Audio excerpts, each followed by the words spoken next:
This episode of Another Happy Pod is going to contain spoilers. If you've not experienced the content yourself, please go ahead and do so before coming back and listening to the boys ramble on about it. Thank you very much.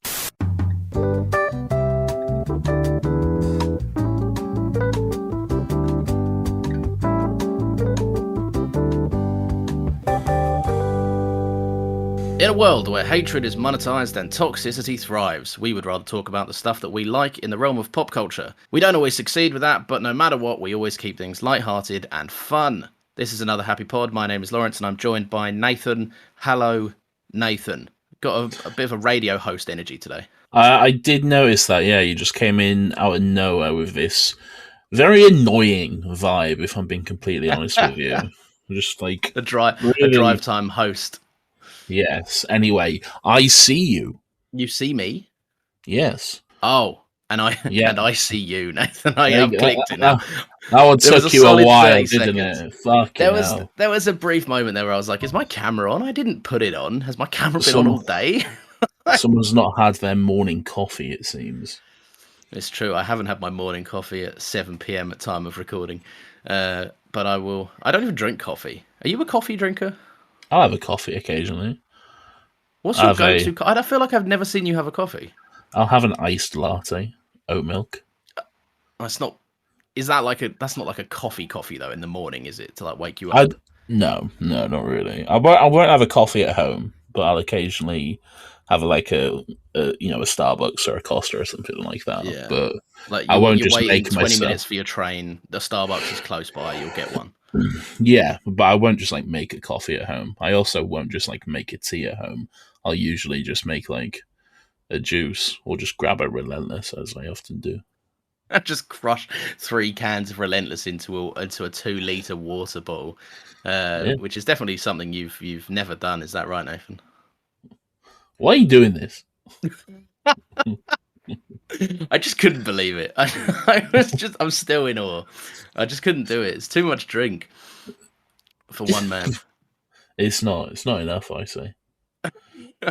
Well, anyway, look, thank you for seeing me. I see you. Today, we are doing Avatar 2009. Now, I found out after watching Avatar 2009 that there are 2 versions of Avatar 2009. Oh yeah, there's the theatrical and extended. Please tell me you watched the theatrical. I watched the one that was 2 hours and 40 minutes. Yeah, the theatrical. We'll find it. Okay. That was the first thing we needed to clear up. Otherwise, you're going to be like, "Yeah, my favorite scene is something you haven't seen in the better part of a decade."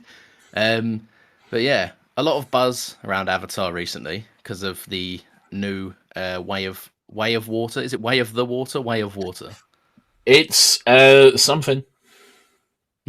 it's Avatar 2, out like 100 years after the first one. But yeah, I figured we should do Avatar 1 because I haven't seen this film in about it's at least 10 years, at least. I think I don't know if I'm just being gaslit by everyone, but I feel like the title, The Way of the Water, I feel like that's been out there for years. But it seems like people are only just learning about it now. It's another one of them Mandela effects where you're like, I've known it's the Way of Water for like, I don't know. I know that there was a big kind of resurgence in news maybe 2 years ago when he was like finally announced that he was like, yeah, I'm making it now. It's being filmed now. Maybe it came out then, but I don't know. Way of the Water. We're going to get the results live in, folks. Okay, so there's a huge peak in April, May of 2022, but it is there. It is there going back. Like May 2021, there was 21 searches for it in that month. So, and this is the specific phrase. Way of maybe the it got Water. announced on like, maybe it was like not a massive mainstream thing, but you know sometimes like the title gets leaked because of personal credit in their IMDb or something. So there was quite a big peak in around about September of 2020. Yeah, that's probably when there was that big resurgence of it. Maybe. Interesting stuff. There we go. Oh, there we go. Anyway, we're not talking about that. No, because it's not out yet. We haven't seen it. Yeah, no, it comes out next year, I think. Or no, this year actually. This year, yeah, this Christmas. Bloody hell, what a Christmas time. When was the last time you saw Avatar? 2009? Saturday night. No, right, before. Okay. Before Saturday night, it was about 10 years ago, probably more. I don't know. Probably when it came out in the cinema. No, I think I saw it on like Sky Movies at some point afterwards, but a long time ago. Yeah. My experience watching this for the first time, I was at a scout camp. And it wasn't like a regular scout camp where it was just like kind of two old men and a group of 10-year-olds in like a couple of tents in a field. That sounds fucking incredibly pedophilic. Yeah, but before we go any further, I'd like to say these two, they're respected gentlemen. They're fine. They were vetted out. It's okay. But this was a big like scout event where like a lot of the scout troops in the borough, and it was like a big thing. And they had a massive marquee. And for some reason, they thought that a bunch of like, I don't know how, I must have been around, I think I was about 12 or 13. And yeah, this was playing, and I watched like half of it, and I was like, this is boring. And that was my experience with Avatar up until this morning. So, oh, really? But yeah. I mean, like, I was outside. It was cold. I was at like a scout camp with a bunch of people I didn't know, and I was watching a 3-hour-long movie, and I was like, "This is not." Did you see it in 3D? No, the scout marquee was not capable of such wonders. Okay. No, I always hated 3D movies. This was the first one, like the first of the new exciting James Cameron 3D. This is what started the trend. So I was on a school trip. This is a genuine story. I was on a school trip to a Pizza Hut restaurant. Okay, genuine school trip. I was on a school trip to Pizza Hut. Me and two of my friends, we decided that once the school trip was over, which is around about the same time as the school day, we would just instead of getting the bus back to the school with everyone else, we would just walk across the road and go to the cinema and go see Avatar because it was out. So we went to see it. We got our 3D glasses, paid the pound extra or whatever it was, and I was like, well, "This 3D adds nothing, but it looks pretty cool." And then I don't think I thought about the movie for 10 years, and now here we are. And I think that was everyone, like until maybe last week. Because it's kind of like it is one of the movies that it came out. It did like for the better part of things change. Like a lot of things like you say, it brought in the like 3D resurgence, which thank God only lasted a couple of years, and people were like, "This is kind of terrible." And like, not do this. yeah, it's not good. It's not good at all. But yeah, like ultimately, I was really on the fence about returning to it. But obviously, last week I got to choose because I was dealt a horrific hand and an enormous betrayal on your part, and I had to edit the podcast. And in doing so, my only kind of retribution was being able to choose the movie without being pre-approved by you. So I chose Avatar because I was like, I haven't seen this properly, and I feel like it kind of deserves to be seen properly because I'm going to see the new one when it comes out, so I kind of need to know. And I was kind of like pleasantly surprised by this. I thought this was like a lot better than I remember it being. I'm the same. Yeah, I don't know, maybe I built it up in my head over the years because it's kind of a meme that like, oh, no one knows anything about Avatar. No one taught like the biggest movie of all time, and it has no cultural relevance whatsoever. You know, it's Pocahontas, it's Dances with Wolves, it's Ferngully. It's a story we know. It's just that story, but with blue people. So going into this, I was like, fine, let's fucking watch this 3-hour movie. Let's get through it. I got some time this evening, so let's just watch it. Expecting it just to be a kind of a slog, but no, I kind of got into it. I was like, okay, I'm having quite a fun time here, surprisingly. There was, I feel like I got a lot more out of it this time than when I first did. It's a dumb fucking 16-year-old who just stuffed his face with pizza. Yeah, with a couple of your friends trying out 3D for the first time. No, I was the same. I really did approach it with like, oh, okay. I felt like I was going to force myself to watch this. And I put it on, and within like 20 minutes, I was like, yeah, I'm pretty here for this. There was a few things that almost got me in the beginning. You find out very early that the rock that they're like mining, the thing that they're invading this planet for to obtain Oh, this big rock, I thought you meant the like rock Dwayne is called. Johnson at first. No, no, no. That I like was like, the did I rock. miss this? Okay. No, the thing that they're like, the resource that they're going in to mine or The steal or MacGuffin. whatever. Yeah, it's genuinely and seriously called unobtainium. We literally talked Um, about that last week. did we? Yeah, I mentioned this. I said it's Did I? called unobtainium. Oh, you probably just did that. Haha, yeah. And just Yeah, like, were we recording? I don't think so, no. Oh, then yeah, probably. I don't know. I must have just fake laughed and gone, yeah, sure, man. Great. Yeah, no, that was within like the first 20 minutes. It being called unobtainium, I was like, oh, this is going to be silly, isn't it? This is going to be not as good as people are saying. But yeah, it it's a weird movie, but with a very strong sci-fi concept, which I kind of dug. Yeah, I guess. It's efficient. Seems weird to say for an almost 3 hour movie, but it is quite efficient. Like, you're not waiting around for 45 minutes for him to get into the avatar. Like, 10, 15 minutes and bang, he's in it. He's ready to go. So Yeah. there's no real just waiting around for shit to get done. Like, King Kong or something. Mm. It's perfectly paced. There was a moment that I did think if this was made now, it would have ended here for the big Mockingjay Part 2 cliffhanger thing. That those movies did in the 2010s, where it was like the first part of the final thing. You The mean the first year part was after this always came out? no, but like it felt like I felt like if it was made, I don't know, I guess after that, then yeah, or just more recently, it was when all the I was the definitely Navi. Hallows Part 1 came out 6 months later. Well, no, I felt like it was gonna end all sad, like when the Navi were just getting absolutely fucking bombed to pieces, and then it Why was would it gonna be end like, there? because then I thought it was gonna be like a big, I didn't think it was gonna end there, but I felt like if it was made at that time, it would have Okay. ended there.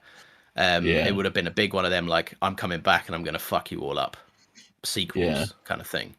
But no, not the case. What do you think of the concept, like in general? All right, define the concept though.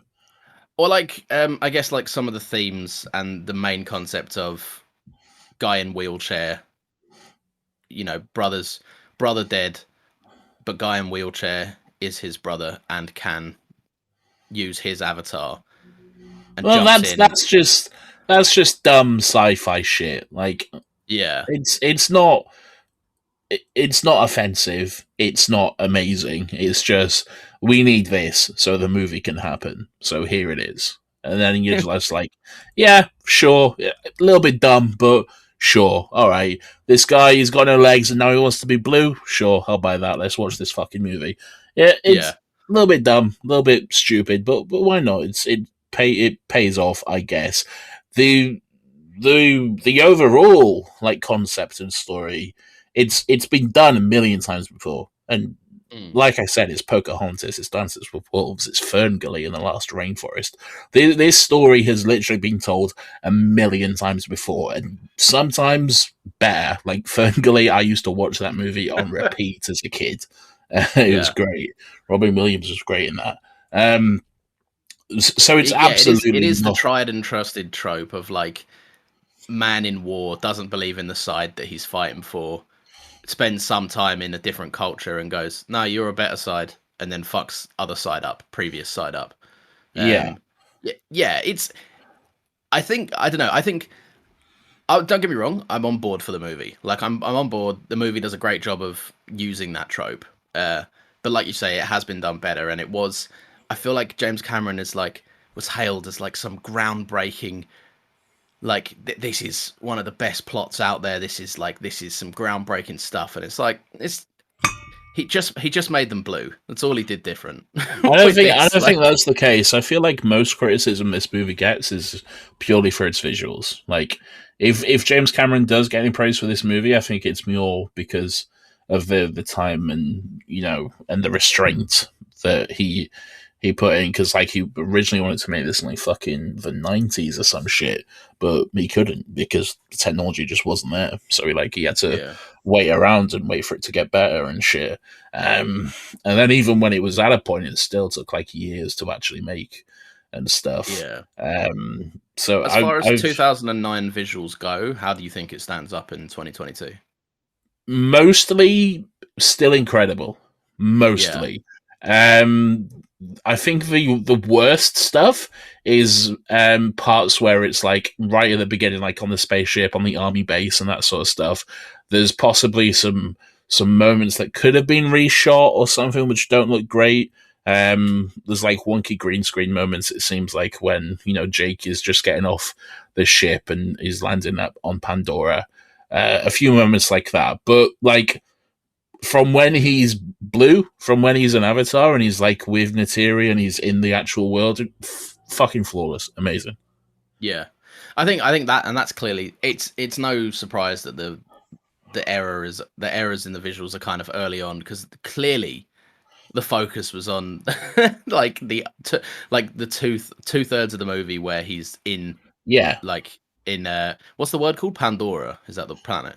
Pandora is the planet, yeah. Yeah. But yeah, no, good stuff. And like ultimately I think it holds up really well, but also like it does better than just holds up. Like some of the design in like the wilderness and like those weird little snarling dogs with like 6 legs and the floating mountains and all that shit, like they all look visually stunning. Like some of it's so cool. Yeah. Floating mountains do look cool. They somehow made those floating mountains for real. Is it Disney? Yeah, because there's an Avatar land at Disney World, I think, in Florida. And yeah, they somehow made those floating mountains for real, and blows my mind. How do you go about doing that? Yeah, I don't know. Blows my mind every time I see like pictures or videos of them. But just a quick side note recommendation: Jenny Nicholson has a great video on Avatar Land and how fucking weird it is. So go watch that for a good time. Shout out Jenny Nicholson. Jenny, while you're at it, you can shout us out. Maybe give us some of your patrons. Don't. Because we know you're making bank. Not sure about this sticking your ponytail in animals business.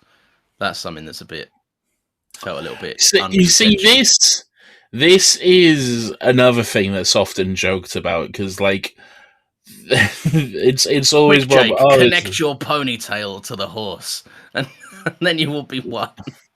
Yeah, well, yeah, that's pretty much it. It's the bond, because I mean, it doesn't help that they also do that during sex. Okay, that does not help.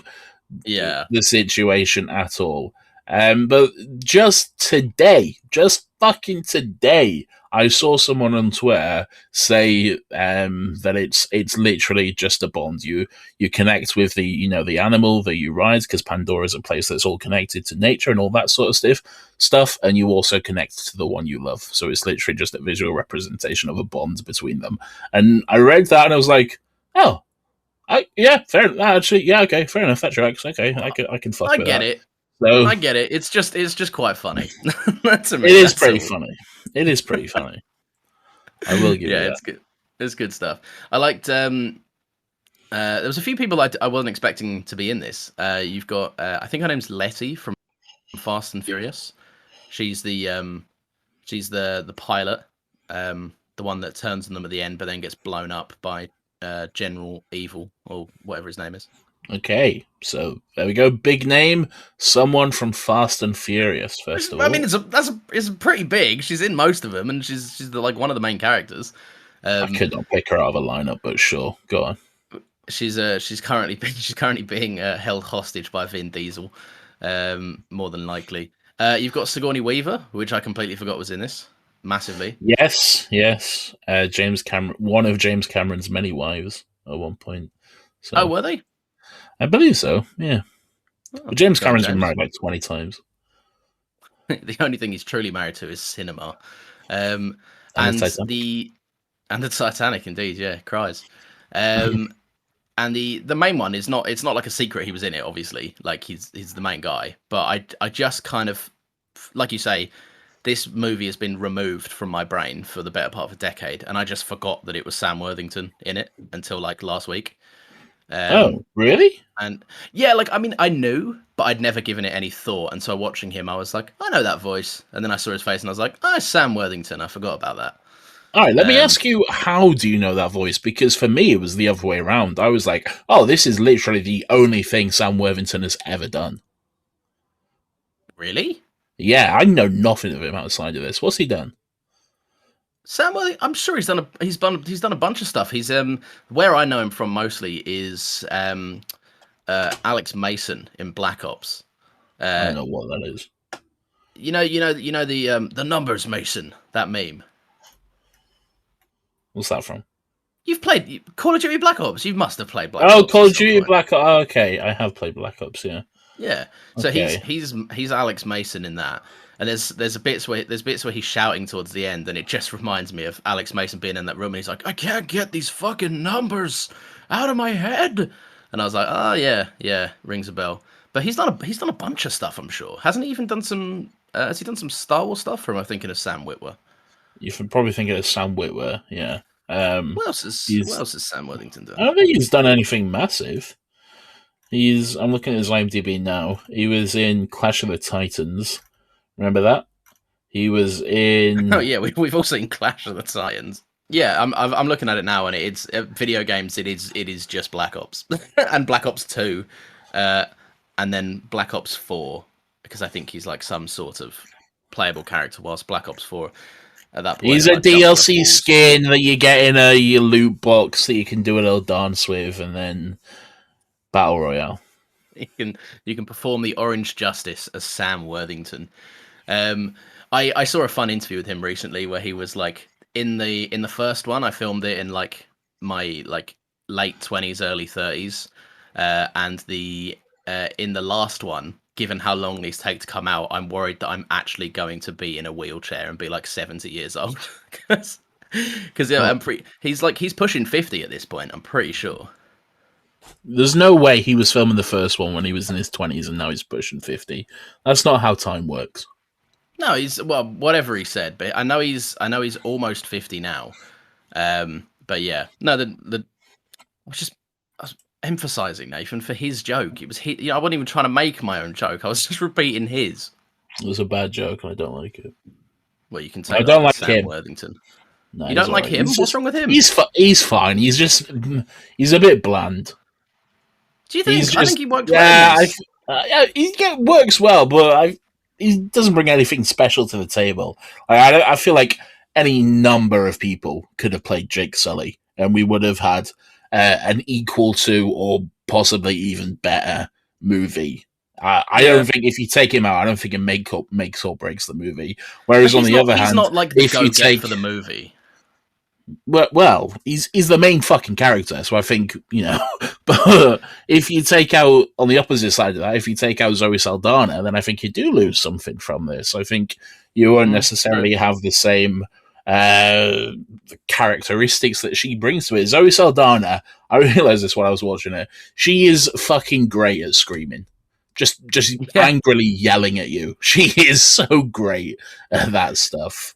She does that a lot, doesn't she? Like in most of her Guardians and Avengers stuff, she is shouting a lot. Yeah, yeah, and she's really fucking good at it. But yeah, no, she's great as Neytiri. I cannot imagine just the ball ache of not only having to learn your lines, but learn them in a made up fucking language for most of it. That seems like fuck. I wouldn't do it. But they drop it fairly quickly, though, don't they? Like, I think they all have like a couple of establishing sentences, but then for the most part, they speak English to each other. Yeah, but still, too much. Get out of here. Yeah. No, it's a nice language. It's a nice language, though. And I see you. I do like that. It's a nice little greeting. Yeah, no, it's good. I like how they kind of bring it back It kind of comes full circle, like when she finally gets to see him in his human form, and they like fully understand each other at the end. And she, I'm and she was curious. like big mummy dummy, like holding Yeah, him. I knew you were gonna say it because he is being cradled. He's been cradled by the giant blue lady. I think at that moment, like, Why can't it be me? That's all I'm saying. no, like when your perception is when you're with someone and you're as tall as them, you get that. Like, even though he's not used to being that tall, it would just very quickly normal out for him. Yeah, of course. Yeah, and then like because when he's he's around when like other 10-foot blue people, so yeah, it's like would we're all normal. Yeah, it would just become very normal very quickly, and then at the end, when she's like, "I see you," and he's on the floor, I'd be like, "Holy fucking shit, you're massive! Like you're the size of a fucking house. Like, you're so big." Yeah. Also, consistent. The size is consistent, which is extremely hard to do with that many blue people running around. So yeah, Yeah, probably is. I'm wondering if you feel the same. Do you feel like Okay. there was some Max Payne 3 isms in the dialogue at the beginning? This is going to be hard because I don't know what the fuck a Max Payne 3-ism is. Lawrence, do me a favor. Define what a Max Payne 3-ism is. Go. So Max Payne 3 is a video game where the character is known for having voiceovers that like kind of begin and end the missions. And those are extremely self-deprecating, and they're normally like it's almost memed now to the point where it's like everyone was at the party having a good time except me, who was a drunk old piece of shit. And it's like it goes from 0 to 100 in terms of self-deprecating. And I feel like most of his voiceovers at the beginning were just so depressing to an extent. But yeah, yeah, and I think there was just there's beautiful moments of dialogue. Like in all the like the Na'vi dialogue is like very poetic and nice, but then like maybe it's done on purpose on reflection, but like a lot of the human stuff is just very like oh fuck what like there's two moments where the humans threaten an alien creature and then go, "Is that all you got, bitch?" And I'm like, oh, that's a bit not good. I think that's very much done on purpose because you have like the Na'vi, they'll speak to their even if they're out hunting and they like kill like a fucking 12-legged horse or whatever, they'll be like, "I see you, brother, rest. You go to Awa or whatever the goddess is called now, be one with the land," and all this sort of shit. And then you got fucking Phoebe's from Friends' brother in the fucking pit of that spaceship being like, "Kill those fucking blue monkeys." And you're like, yeah, great. Lovely stuff. That's one of the main things about this. The theme of US invasion. And also like just human nature in general is kind of a big thing in this. Yes. I really liked it. Like I liked the meaning behind it. I felt it was very like relevant still. Yeah. It's, oh, that's going to be evergreen. That is, my friend. That's oh yeah, that's not going away. Yeah, that's not going away anytime soon. But yeah, very. That's something that James Cameron has been very vocal about. There's a video going around Twitter at the moment of him and George Lucas just having a chat about like George Lucas, like what the Empire is based on, and going up against the scrappy little fighters who are fighting massive mechanical machines with sticks and bows and arrows and this sort of thing. It's Vietnam against America, the war, the imperial war machine, which some people cannot fathom at all. But it's all there. It's all there for you. Nothing. God forbid the US are in the fucking wrong. I know. But yeah, it's nothing new. But yeah, it's good. It's no, but it's emphasized by like there's a moment that you kind of. It really nails home the point. I mean, the point is obvious. It's the plot of the movie. And the theme is, it's not, like you say, it's not subtle at all. And it has been done before. It's but there's not subtle in the slightest. No. And there's moments that really emphasize it. Like, there's the bit where they've just fucking bombarded the Na'vi's, like, main, like, not the main tree, but one of their trees. A big central part of their, like, you know, they The store Wi-Fi memories router there. tree. Yeah. The iCloud tree. Yeah. And so one of them goes down, and it's a crushing blow for all of them. They're all devastated. And even like the humans that have been doing those like horrific acts, they kind of sit there and there's a moment where you think they kind of hang their head in shame, and then just the general dude, like the main evil guy, it's just like, time for a fucking beer, I reckon. Good job, boys. And it's like, Jesus. But like, and the Yeah. worst thing is, it's a caricature, obviously, but there's people like that. There are people that celebrate fucking murder to an enormous degree, and like, job well done, boys. We secured an inch of a border today. Well done. Yeah, we've drone a native civilization away from their home, probably killed some children, and now it's time to go celebrate on this land that we invaded. So let's go. Yeah. Another job for the mighty USA. Hoorah! But yeah, it's yeah. It's like there's I that think moment. I love that moment in Solo, a Star Wars story, where towards the beginning, Han is on Mimban. You know, he's a stormtrooper at this point, or a mud trooper, as it's officially called. And then like the Imperial captain is like he's talking to the troops and everything. He's like telling everyone to like rally and fight the people who they're fighting. And Han is just like, it's their planet. We're the invaders. He's just like, yeah, you're right, but still. You bang on. It's like the same. There's a similar moment to that where kind of Jake has gone there. So his original mission in the film, for anyone that hasn't seen it or can't remember it, like most of the people on the planet, he goes there with the intention of gaining intel and feeding it back to the military, so that they can effectively invade better, or smarter. And he goes there, and the first thing that happens when he kind of lands and is rolling solo on this planet is he gets attacked, and so he tries to kill them, and then ends up Zoe Saldana does come in and kill them, and she's distraught about this. She's saying, you know, they didn't need to die, and he has the quite on the line nose, or quite on the nose line. Where he says, they attacked me, how am I the bad guy? And it's like, look at the scenario you're in, dude. You're fucking 10 feet tall. You wandered into their home, ripping up fucking shit from the ground so you can, I don't know, see and eat their food or whatever. Of course they're going to have an issue with that. Of course they're going to try and defend themselves and they'll see you as a threat. Why wouldn't they?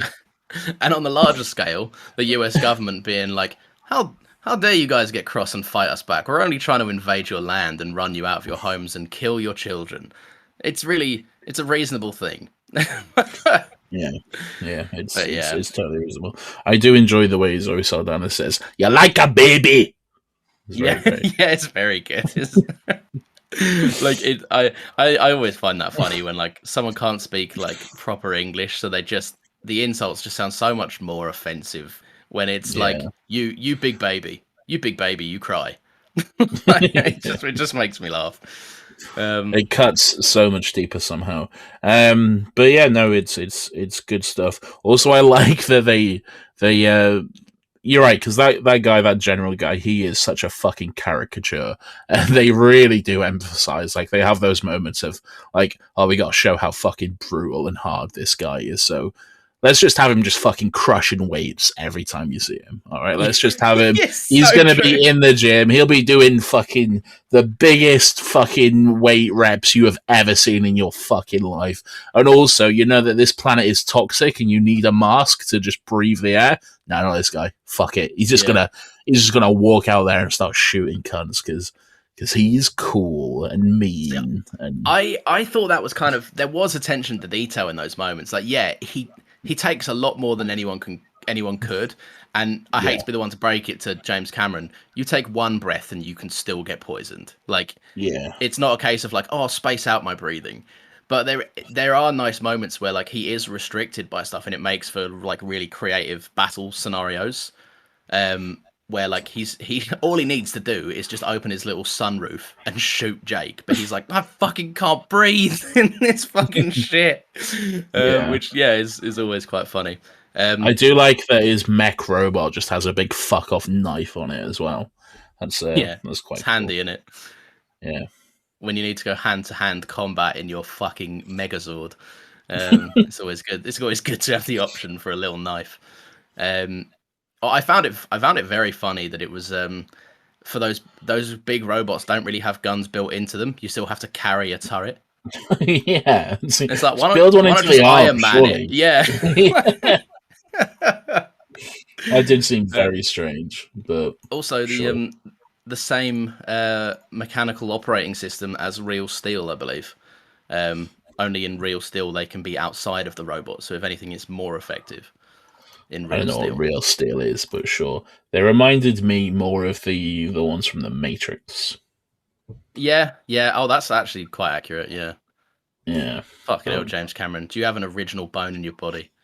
No, he's making Avatar 12 right now. That's true, yeah. So I remember when this film did really well. It's going to do it again 5 times, promise. Yeah. I wouldn't count it out. I wouldn't dismiss it. I would. No, I I think it's think going to make it'll bank. do. Yeah, I think it'll do quite well. I don't know if it'll get to this height, but it will. Yeah. It'll do I well. think this had the 3D market going for it. This had the big 3D push behind it. Yeah. It was like made it like even families would want to go and experience the new way of seeing film. So they did. Yeah. Whereas there'll be a bunch of people now that don't give a shit about that, and so they'll lose a chunk of the market on it. Definitely. Yeah, absolutely. Also, 3D tickets were more expensive than 2D, but tickets are just more expensive in general now. Do you remember when Endgame bested it for like 2 days, and then James Cameron was like, re-release? Yeah, just so he could have that title, and then Endgame had to like I don't know what it was, but like some MCU Twitter account put out a post being like, "Congrats on James Cameron again. Well done, Avatar." Well, it's all Disney. Fucking Bob Iger or whoever runs that fucking company now. I doubt he's throwing papers around his office, being like, "Grr!" He's like, yeah. It's probably a genius way of being like, Avengers Endgame did well, we got the second movie, but we're making more Avatars, so that one's still back on top now, so that when we market Avatar 2, we can still say #1 movie in the world ever. If you ever just want to be just a little bit depressed, just go on the Box Office Mojo top 10 grossing movies list of worldwide and just look at the studios of all of them. It's just like, Disney, oh, Universal. Disney. I'm pretty sure they had like 8 out of 10 in like a couple of years ago or something. They like definitely have 8 out of 10 cats. That's true. It's on Disney Plus right now. Stream it. I'm watching it. Oh, epic. But yeah, no, like, so yeah. Ultimately, I think this is a cool movie. There's a great bit in it where it kind of goes full circle when there's a bit where Jake he reveals his intentions because he's like, listen, I was here a bit shitty. I was doing some sneaky things behind your back, but I would prefer if you guys didn't get bombed. And then they were like, you're not part of us. You lied to us. You're not one of us. You're not one of the people. And then the next thing that happens is that the kind of, they have a term for it, but like the ruler of the Na'vi dies, who is Zoe Saldana's dad. Yeah. And she says, take this. He says to her, take my bow, use it to protect the people. And then kind of flash forward to the end when General Evil is like beating the shit out of Jake and saying, you're not one of them, like then you're never going to be one of them. And Zoe Saldana strikes the killing blow with the bow that was obviously destined to protect the people, her people. So it's like a nice visual thing of like accepting him as one of them. And I'm actually kind of interested to see like what does come next for Avatar, plot specific wise. I don't know.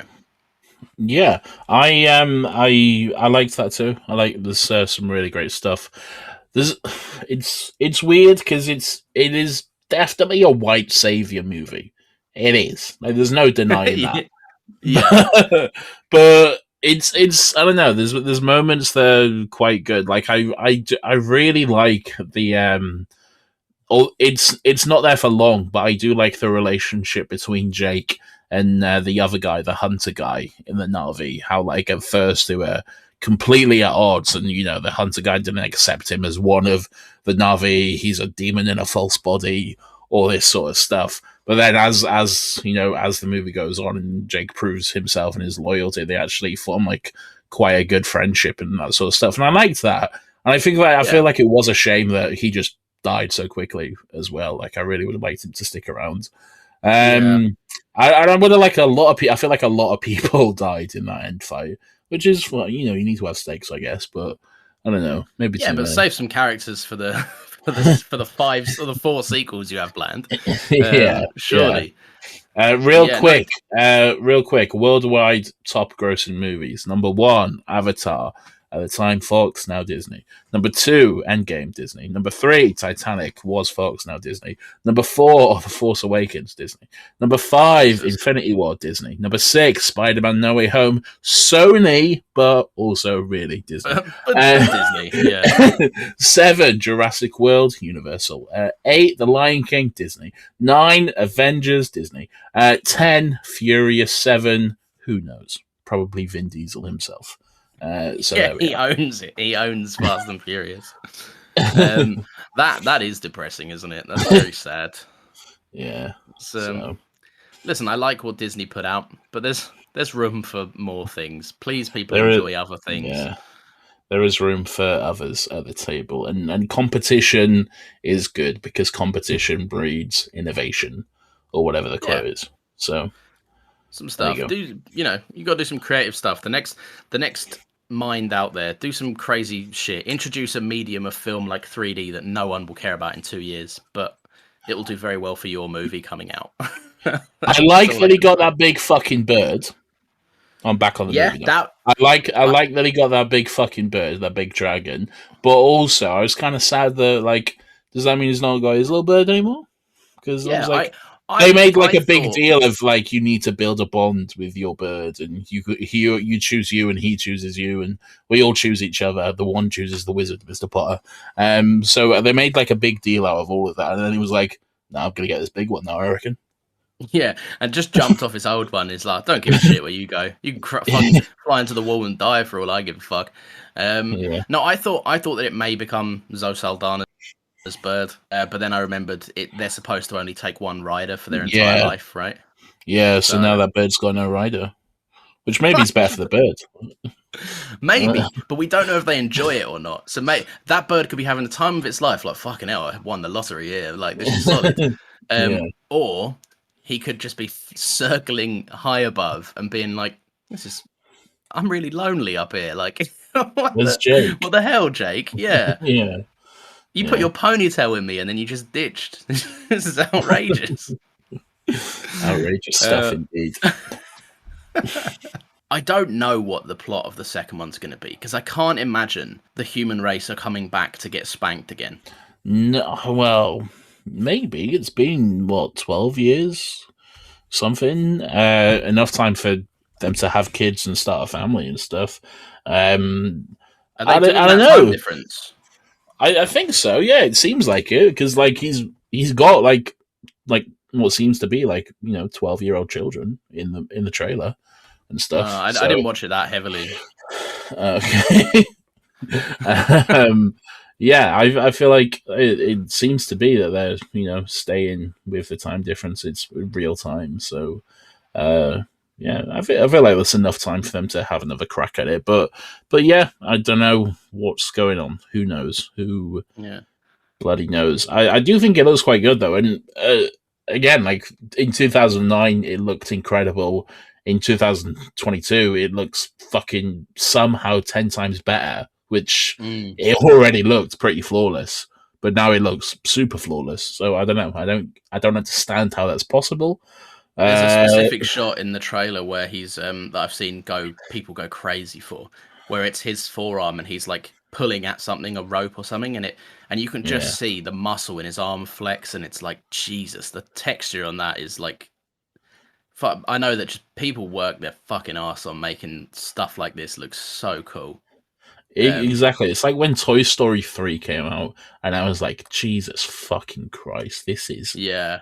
this is mind blowing. Like, we are never going to get any better than this. I don't understand how this attention to detail in animation is possible. And then, like, fucking 9 years later, Toy Story 4 came out, and then I was like, Jesus fucking Christ, this is incredible. I don't understand how this is possible. How can we get this level of attention to detail in a movie? See, I think the biggest jump I've seen is Toy Story 1 to Toy Story 2. Because in Toy Story 1, fucking Sid's dog looks like a fucking Minecraft dog with a cone nose. Like, it looks awful. And then, was you thinking that when you watched Toy Story 1 for the first time? No, but when you rewatch them, like the difference is night and day. Yeah. If you watch it now, you see that. But like when I watched Toy Story for the first time, I was like, toys. It's toys and they're talking. But yeah, no, ultimately, very good movie. The future seems very ableist. So sure. If anything, it somehow made me kind of excited for Avatar 2, which before this I could not give a shit about it. But having rewatched this, I'm like, oh, okay, I'm excited. Definitely going to see it in cinema because definitely want to see, the big screen and the effects and shit on the biggest screen. Don't know if I'll go for the 3D. Don't know. No, probably see I it. won't be doing that. Probably see it for the first time without it. And then I may go back again and just satisfy my curiosity because he's doing something with 3D again. I don't know what he's doing, but he's trying to do something. So stop it, James. If he's improved, I want to see if he's improved it, if it's any better, because I'm willing to give it a chance. If they want to make this the norm, I'm open to it. But you just know that if this makes $1 billion, there's going to be so many more 3D movies. Like, please, no. I don't care about 3D movies. I don't. I don't think it will. I don't like even if the movie does well. I think people.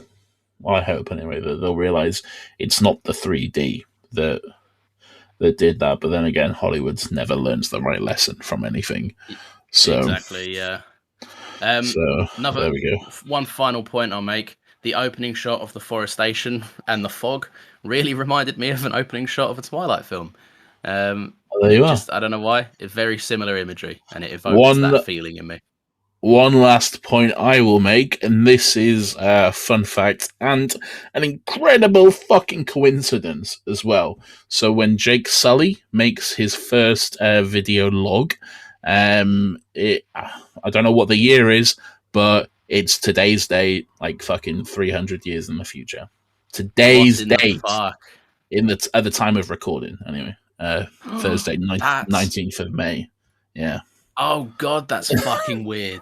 I saw that Saturday and I was like, oh, that's pretty close. And then I was like, oh, that's going to be the day we actually record. I'm going to bring that up. Holy shit. And you did. Yeah. And you did bring it up. And I did. And now you're listening to it at home. And now I'm saying this. Oh, there's so many layers. Oh, no. How did he know? Incredible stuff. Also, Jake Sully, King of Consent. Good on you, mate. Sure, great. Okay. I'm just saying. He points out that he's told he can take a woman, but he says that he'd like her as his woman, but only if she'll have him as his man. This woman must also choose him. Yeah. So I like that Neytiri is just offering up the women of the tribe like on a plate, like in a fucking Argos catalog to him. Well, there's this one. She's a pretty good hunter. Yeah. Oh, she's a singer. Sing you a song. We got this one. She's not that great at singing, but she's a good hunter. So that's something at least. But she won't cradle you. She won't cradle you, will she? In her enormous arms like mine. There's Margaret. She's got the best head game. So steady on. No. You got the things that Margaret can do to your ponytail. Just you wait. You got to get that blue sloppy toppy. Oh, no, I'm not. On that note, if you like this, then new episodes go live Fridays at 10 a.m. You can give us a little review. Give us a 5-star review. That would be very much appreciated. You can also follow us on Twitter and on Instagram at Another Happy Pod. Next week, we're going to be doing this. Anakin, Chancellor Palpatine is evil! From my point of view, the Jedi are evil! Well, then you are lost! That sounds fun. You were the chosen one. It was said that you would do the podcast, not... Every time you do this, I get so... I cannot describe the levels of rage I have whenever you do that. Because you're ignoring the entire point of why we do that. And it makes me so unrationally angry. I don't think that's a word, but I don't care. I'm very angry right now. I just need you to know that, and I need you to know that it's your fault.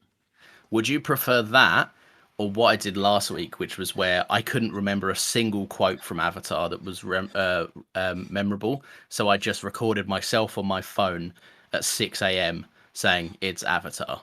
No, I'd rather you just find a clip and then put it in, and then not go, hey, that was a clip. Here it is. It's the thing again. We all know, but here it is. All right. Well, we're doing that. We're going to have a fun time. Nathan's going to now go and calm down. And also, you can click right here to get Stuckmanized. Alternatively, you can click right here. Oh, no, I'm going to bed. Fuck this. Not enough.